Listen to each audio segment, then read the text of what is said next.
We are 1 month into the new year. And if you're anything like I used to be, then you had a New Year's resolution that sounded something like this. This is the year where I actually start to get ahead financially.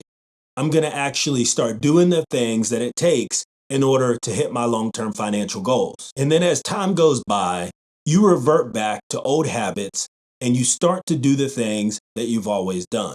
And then as the year passes, you don't see any results. If this sounds like you, then make sure you stick around, because in today's video, I'm going to be going over how I was able to put a budget in place that was easy to follow, that not only helped me to hit my financial goals, but actually helped me to exceed them and beyond.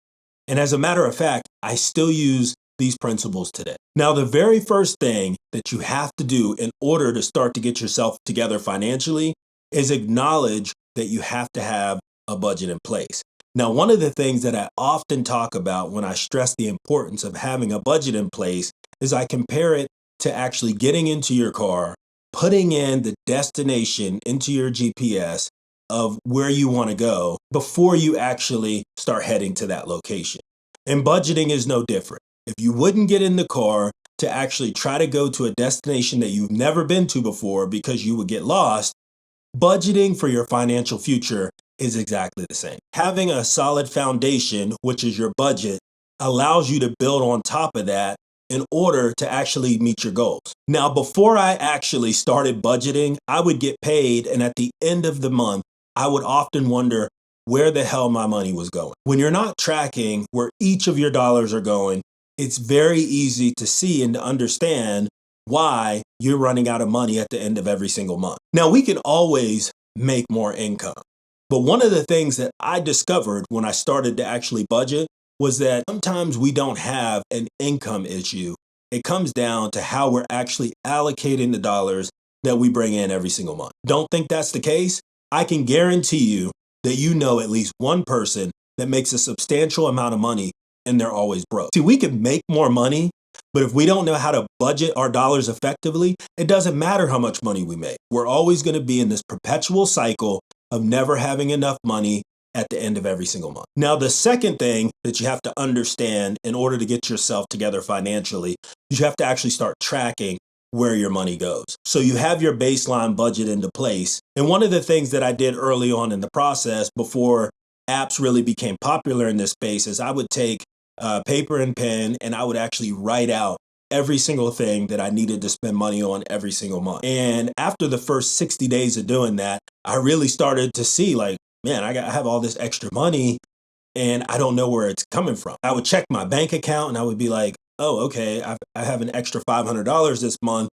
And it took me a little while to wrap my head around where that money came from and how it wasn't already allocated, because I was just so used to not having enough money at the end of every single month. I mean, I was paying the monthly minimum on credit cards, and I was stuck in that cycle of getting paid, spending my money, being in debt, and trying to figure out how I was going to be able to work myself out of this situation in order to start seeing some progress. So once you actually acknowledge like, hey, I need a budget in place because this is going to be my guardrails, this is going to be my map to where I need to go, to my financial destination. But having a method, whether that's an app or pen and paper, to track where your dollars are going is essential. That's not a step that you can actually skip over in this process. And I would even recommend, as you put your budget together, you're going to want to make sure that you're tracking your spending habits. And I would do that over at least a 60-day period so you can start to get an understanding where your money's going. When I tell people this, right, when I talk to my friends and I say, look,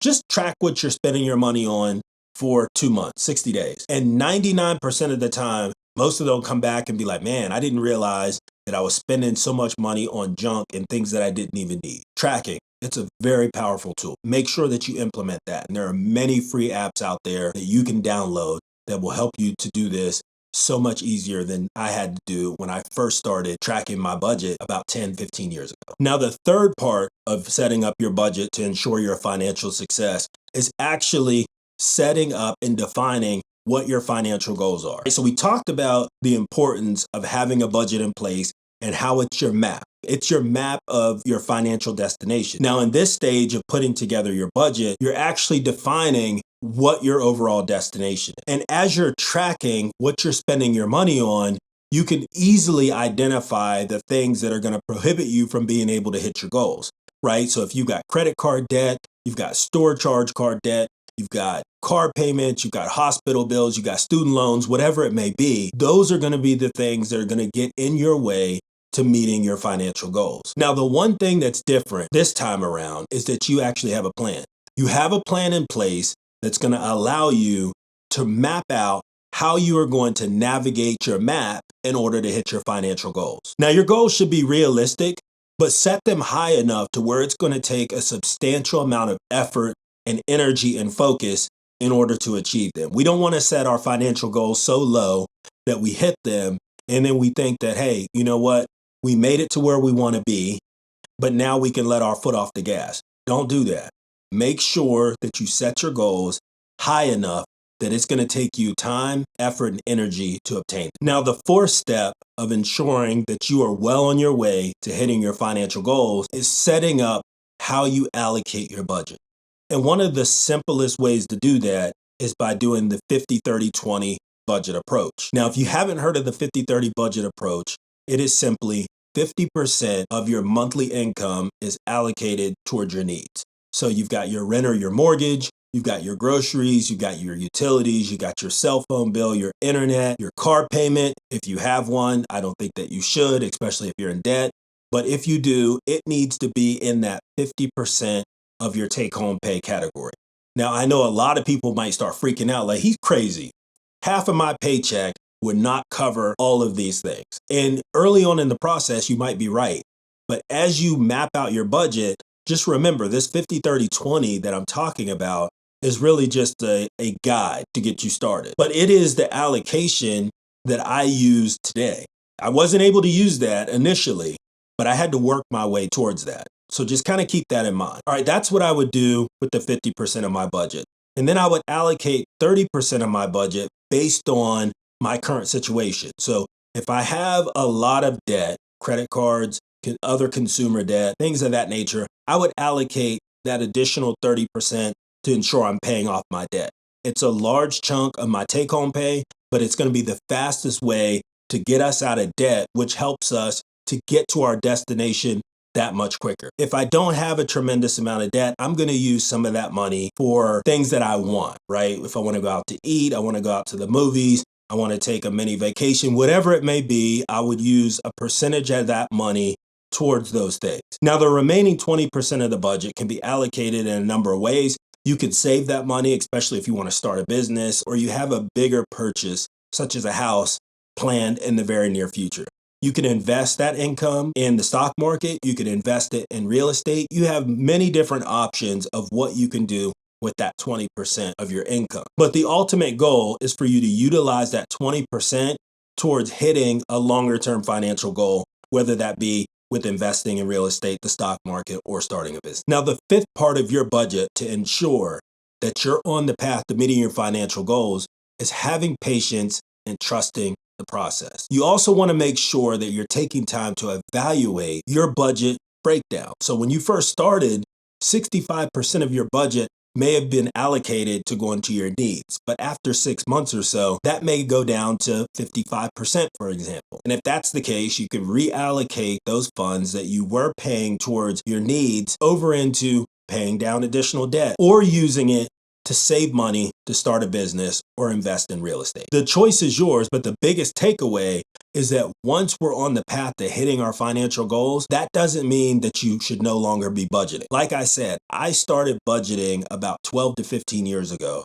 and it's just something that I do. Now, I don't have to track it as closely as I used to because my monthly expenses have remained relatively the same. So even though I was getting raises at work and making more money, I never really deviated away from how I allocated my budget. So just make sure you keep that in mind. This is not a temporary fix. Budgeting is something that you should be doing throughout the rest of your life to ensure that you can do the things that you want to do. Trust me, as you continue to do this, the process gets so much easier to the point you may not even have to track it anymore. I haven't actually tracked my monthly expenses in almost a decade because I know how much it costs for me to sustain myself and my family over the course of a month.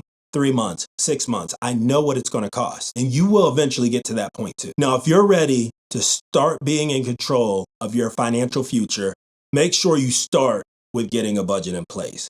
I can guarantee you that if you put a budget into place and you track it over the next 30, 60, 90 days, and you review it, you will start to see a pattern of where your dollars are going, which will give you an opportunity to make the changes necessary in order to put your goals in that GPS and make it to your destination. Now, if you got some value from this video, consider subscribing and make sure you hit that like button and share this video with anyone that you think would find this information helpful. Now that you have your finances in order and you're ready to start investing in the stock market to help even further secure your financial future, but you don't know where to get started, make sure to check out the next video.